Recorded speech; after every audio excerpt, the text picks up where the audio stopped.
Viewers, welcome back to my channel আইসাস creation. আপনারা সকলে কেমন আছেন? আমি ভীষণ ভালো আছি। সামনেই পুজো, তাই আর একটা নিউ দোপাট্টা ডেকোরেশনের ভিডিও নিয়ে আপনাদের সঙ্গে চলে এলাম। আজকে আমি খুব কম সময়ের মধ্যে আপনাদেরকে দেখাবো বাড়িতে বসে আপনারা কিভাবে প্যাচওয়ার্ক দোপাট্টা তৈরি করতে পারেন। তো ভিউয়ার্স, ভিডিওটা স্টার্ট করা যাক। প্যাচওয়ার্ক দোপাট্টার জন্যে আমি এই 5 রকম কালারের কাপড় নিয়েছি। এই 5টা কাপড় ও এই লেসটা ব্যবহার করব। প্রথমে আপনাদেরকে দেখাচ্ছি এই লাল কাপড়টা আমি নিয়েছি 21 ইঞ্চি।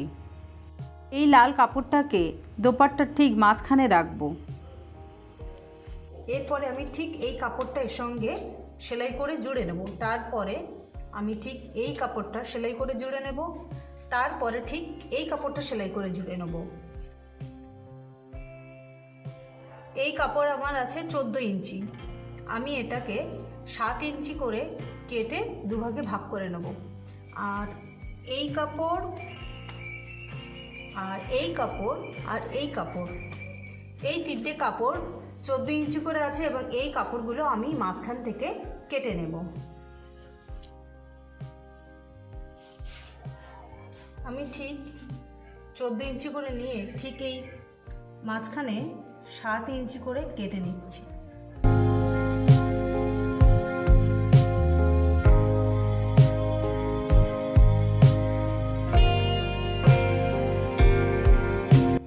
আমি ঠিক এইভাবে দুটো আলাদা আলাদা করে 7 ইঞ্চি করে কাপড়টাকে কেটে নিলাম। এই দুটো কাপড়ও আমি ঠিক এইভাবে কেটে নেব।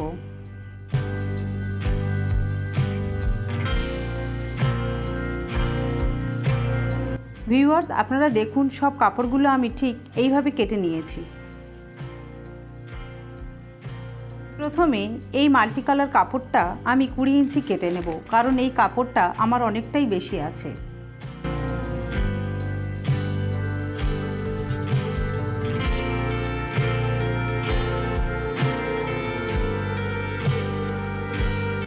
এবার এই কাপড়টাকে 10 ইঞ্চি করে কেটে নেব।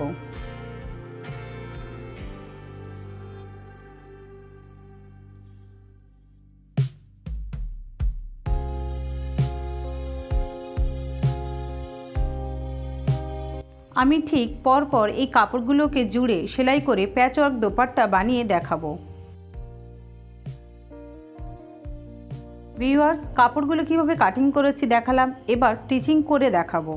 আমি আগে বলেছি এই লাল কাপড়টাকে মাঝখানে রাখবো। এবার এই লাল কাপড়টার উপরে প্রথমে কালো কাপড়টাকে রেখে 1/2 ইঞ্চি সেলাই করে জুড়ে নেব।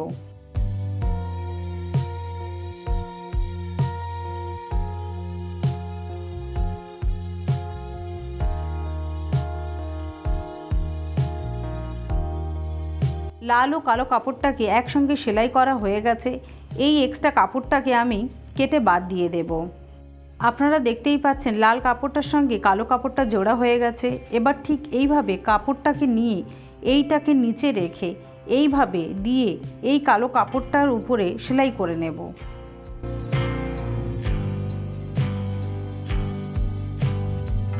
আমি যেভাবে লাল ও কালো কাপড়টাকে সেলাই করে জুড়ে নিয়েছি ঠিক সেইভাবে বাকি কাপড়গুলো পরপর সেলাই করে জুড়ে নেব।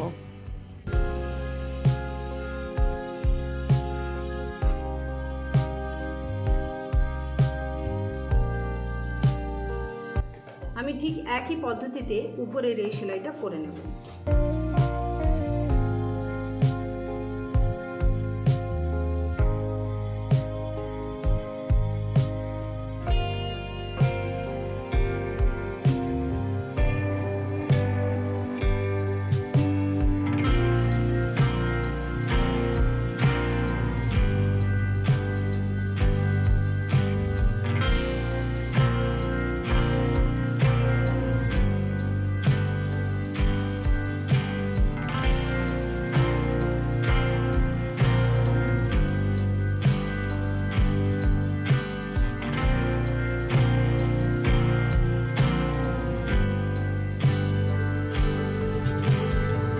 ভিউয়ার্স, আপনারা দেখুন আমি লাল কাপড়ের পর কালো, তারপরে নীল, তারপরে সবুজ ও তারপরে মাল্টি কালার কাপড়টাকে সেলাই করে নিয়েছি।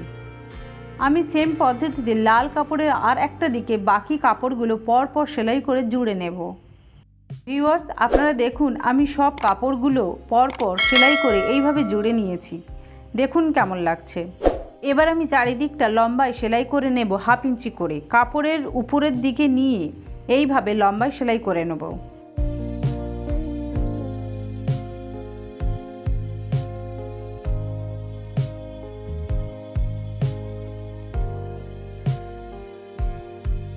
ভিউয়ার্স, আপনারা দেখুন এইভাবে চারিদিকে সেলাই করা হয়ে গেছে।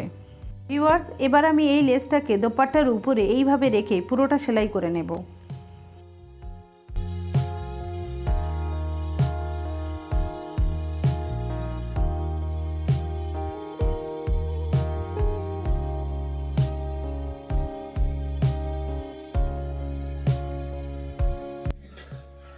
আমি এরকমভাবে একটু ভাঁজ করে ত্রিকোণ করে আমি এর ভিতরে লেসটাকে এইভাবে দিয়ে দিচ্ছি।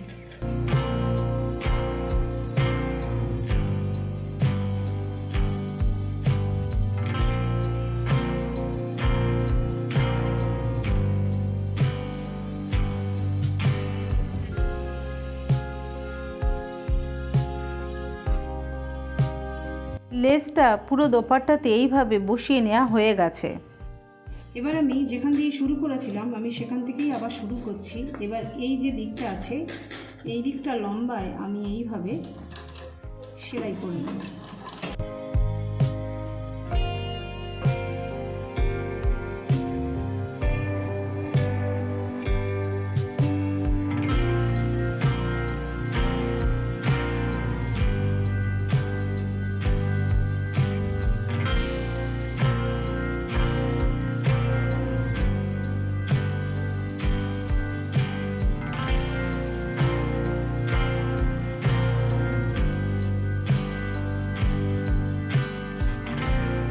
লেসটা পুরোটা দোপাট্টার সঙ্গে সেলাই করা হয়ে গেছে। আমার দোপাট্টাটা বানানো হয়ে গেছে। আপনারা বলুন প্যাচওয়ার্ক দোপাট্টাটা আপনাদের কেমন লাগছে।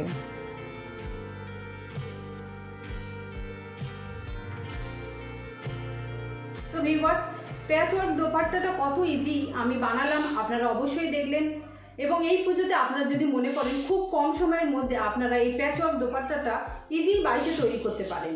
ভিউয়ার্স, আজকে আপনাদের প্যাচওয়ার্ক দোপাট্টার ভিডিওটি যদি ভালো লেগে থাকে প্লিজ আমার চ্যানেলকে সাবস্ক্রাইব করবেন, লাইক করবেন, কমেন্ট করবেন এবং অবশ্যই শেয়ার করতে ভুলবেন না। আর নিউ ভিউয়ার্সগুলো যারা এখনো পর্যন্ত আমার চ্যানেলকে সাবস্ক্রাইব করেনি প্লিজ সাবস্ক্রাইব করবেন আর বেল আইকনটি অবশ্যই প্রেস করে রাখবেন আমার নিউ ভিডিওর আপডেট পেতে। তো ভিউয়ার্স, পুজোর আরেকটা ডেকোরেশনের ভিডিও নিয়ে নেক্সট বুধবার আমি আবার আপনাদের সঙ্গে সন্ধ্যে 7টায় হাজির হচ্ছি। আপনারা সকলে ভালো থাকবেন। আজকের ভিডিওটি এই পর্যন্ত। টাটা।